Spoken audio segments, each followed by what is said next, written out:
let it rip. Now I'ma let it hit. I'ma come at them with skills, make them wanna quit. Best believe I'm set to win. If you tested me, you better think again. Let it rip. Now I'ma let it hit. I'ma come at them with skills, make them wanna quit. Best believe I'm set to win. If you tested me, you better think again. So basically, I've compiled a list of cards that have playable options for the meta. First card is DD Crow. Now, a lot of decks right now go off of the graveyard. They're graveyard based. A lot of decks are too. So DD Crow is an indispensable good card right now. I've been playtesting it, and in playtesting, out of 34 duels, in 25 of them, it was an amazing game saver card. So definitely earned a place in my deck. And like I said, these are cards I've tested. Some of these are for main deck, some of them for side. So Kaiku is for the sideboard, so I'm not going to go over him for right now. He's going to go over here. Blue Thunder T45 is another card I tested. I wanted more monster presence since I lost my Flame Sprites, but Blue Thunder just doesn't work. All my cards destroy their monsters. I mean, I don't destroy them with Blue Thunder. I destroy them with Fissure, or Smashing, or Deep Prison, or something retarded. So Blue Thunder just doesn't work. These are for side. These are for side. Next card I considered for main deck was Gale the Whirlwind.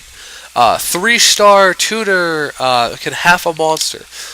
I'm actually going to play this guy, and I'm going to play test him because, while Galen himself is not an amazing card, his ability to half any monster on the field when he's summoned is pretty good. Like, I'm not going to lie. And then the fact that it allowed me to get 7 stars like Black Rose, it could become very good for me. So I'm honestly going to consider him for the main deck. Now, that doesn't mean he's being added. It means he's being considered. So he's a consider card right now. So I'll put him over here. Sorry, moving some cards. Alright, next, I considered 3 breakers. The problem was, after using this counter, he doesn't help me. He's a 1600. I don't need him. He just doesn't do anything. So, unfortunately, not good enough. So, that was a no. Those are for side. Next for main, 3 Banisher of the Radiance. So, I tested Banisher again with all the grave right now. Banisher's amazing. Like, I summoned Banisher and my opponent's just like, oh, really? You summoned a Banisher? Gosh, dang it.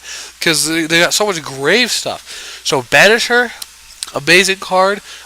Awesome replacement for the 3 Flame Sprite I lost. In test playing, he was useful 31 out of 34 games. So, amazing record. So, he's definitely got a spot in my deck.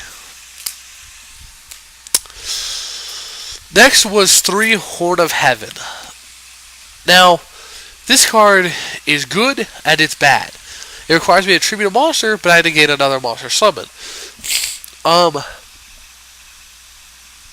I definitely don't want to run 3, so one of them is automatically a no. 2 is not a bad number. It's a consider card. So this card is a consider. So I'm going to put this over here with Gale. These are for the side. Going back into my main deck is 1 Book of Moon. Originally, I took it out. Now, listen to my reasons for taking it out. Don't jump on me for this. 1 Book of Moon wasn't playtesting very well. It wasn't bad, but whenever I had Book, I wanted like Shrink or Deep Prison or something like that. But recently, I started thinking about it. I'm like, well, wait. The reason I didn't want Book is because I was so used to the mentality of having 2 Shield Crush, 1 Nobleman, and 3 Book. I kept drawing like Shield Crush and Nobleman without Book, and I kept thinking Book is bad. But then I realized, I'm like, wait, my thinking is actually incorrect here. Book isn't a bad card. The issue here is the fact that I don't have the the 3 book anymore to go with the 3 Shield Crush Annulment. So what I need to do is take out 2 of the Shield Crush and put my 1 book back in. That way it's balanced out again. So that's how I balance that out. So book automatically goes back to my deck. It's earned itself a spot. Next card is sorry, got cards everywhere. Got so many piles. Hammer Shot. Whee! I was thinking to myself, do I want more monster destruction? You know, I mean, is it really worth it? Now, the problem with Hammer Shot is it only kills face-up attack monsters, meaning if they're in defense, it don't do shit. But at the same time, I also thought to myself, it doesn't do shit if they're in defense, but at the same time, it actually is a good card. So I started playtesting it, and I do like it. I mean, Hammer Shot is nice. It does get rid of a lot of monsters. Now, whether we'll play 3 or not is up to playtesting, but one of them has definitely earned itself a place in my deck, guaranteed. The other 2 are possibilities, so I'm going to put these over here with the possible pile. Next, Enemy Controller.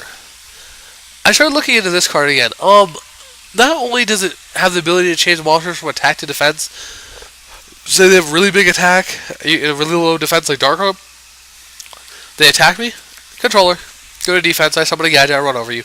Which is good because this is basically going to replace Book of Moon. Like, I lost Book of Moon, so I need something to replace it. So that actually is what that's basically going to do. The issue here that I've been running into is it doesn't have as much control as Book of Moon.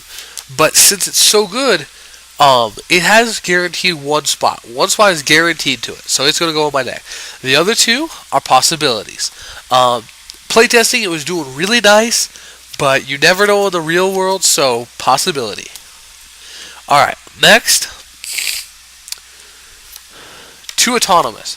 Now, I was considering this because a lot of people are running really big cards right now.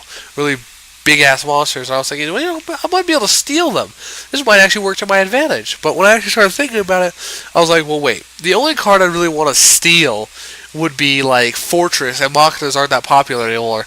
All the rest of the cards I really don't want or I really can't get. So in the same manner that it'd be nice, 1,500 life points and no really valid targets, just not worth it. So that's a no. Lastly, I considered 1 Offerings to the Doom. Now this is a really old card, and it says destroy a monster, skip a draw phase. That's all it says. I was thinking, you know, I lost Book of Moon. I need something quick, something chainable that can make field presence for me.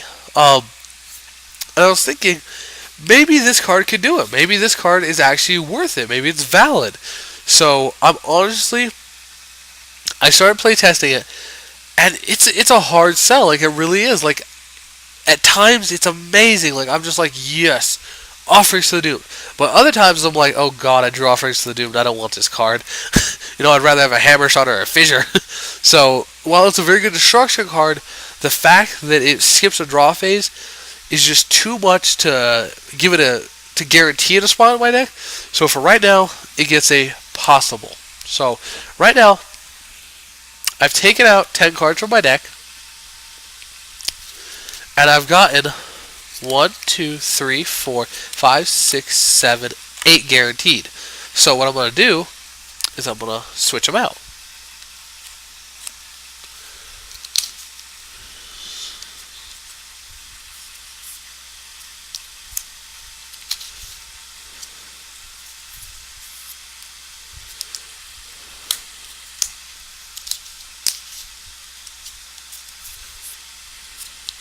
And what I do is I switch these out as I go. That way I know what's in my deck and I know what's not in my deck. I could wait until the end to switch them out, but I want to see what's in my deck to think about what's going to go into my deck. You know, I mean, if there's something already in my deck that I don't want to like put copies of it in. So I always switch them out before I do anything else. So I have these switched out. So these are keep. These are no. These go to the trash pile. Well, not trash, but you know what I mean. Okay. So I have 2 cards left that I need to put in the main deck. Now, I have 1, 2, 3, 4, 5, 6, 7, 8 possibilities. Offerings to the Doom, enemy controllers, Hammer Shot, Howard of Heaven, and Gale. Now, first thing is first. I'm going to go with enemy controller. Enemy controller is a decent card. It's not amazing, but it's decent. I like it. The problem is the first effect to tribute a monster, take another monster, doesn't help me at all. I don't want that. You know what I mean? That doesn't help me. The second effect to switch a monster from attack to defense is good, but at the same time, putting it in defense mode doesn't mean I'm going to kill it. So at the same time that it would be nice to do that, I don't want to rely on that while I'm playing in a game. So I'm going to say no to the 2 enemies. So they go to the discard pile, or whatever you want to call it. Now we have 6 options. Offerings to the Doomed, unfortunately, just too situational. It's good, but the situationalness of it kills it. So I'm gonna have to say no to that one.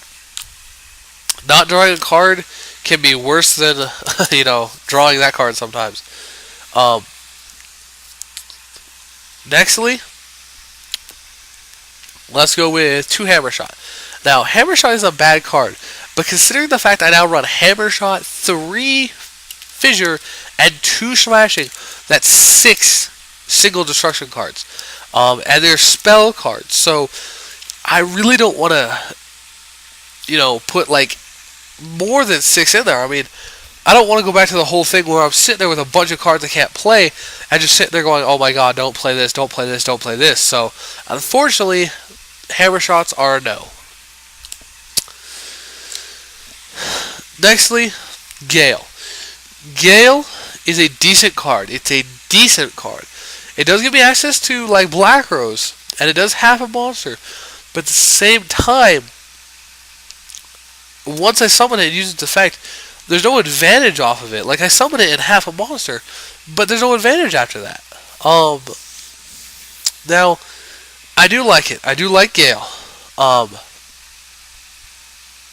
But for right now, I'm going to say no. Because in playtesting, I always had a monster I wanted to summon over this one. Like, I'd rather summon a Gadget than Gale. So for right now, it's no. Because it just doesn't have enough playability in my deck. And then lastly, 2 cards left to put in. 2 Horn of Heaven. Now, if you're thinking, why did you choose Horn of Heaven? You have to tribute a monster to get the effect. I have to tribute a monster to get the effect, but I can negate the summon of any monster. Now, with all the Synchroing and 6 Samurai and BS like that running around, I want summon negation. Now, Solemn Warning is too costly for gadgets.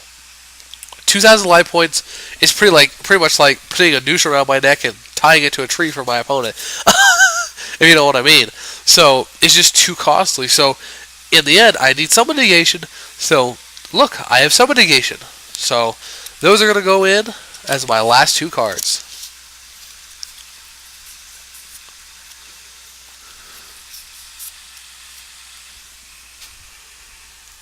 And you go to the discard pile. Alright. So now that I've finished my main deck, let me put these cards in real quick. But anyways, now that I've finished my main deck, I'm not done yet. I have to do my side deck. Because your side deck is just as important as your main deck, in my opinion. I mean, you have a good main deck. Awesome. But without a good side deck, it means nothing. Because in a tournament, your side deck is your absolute lifeline. So now, let's start doing the side deck.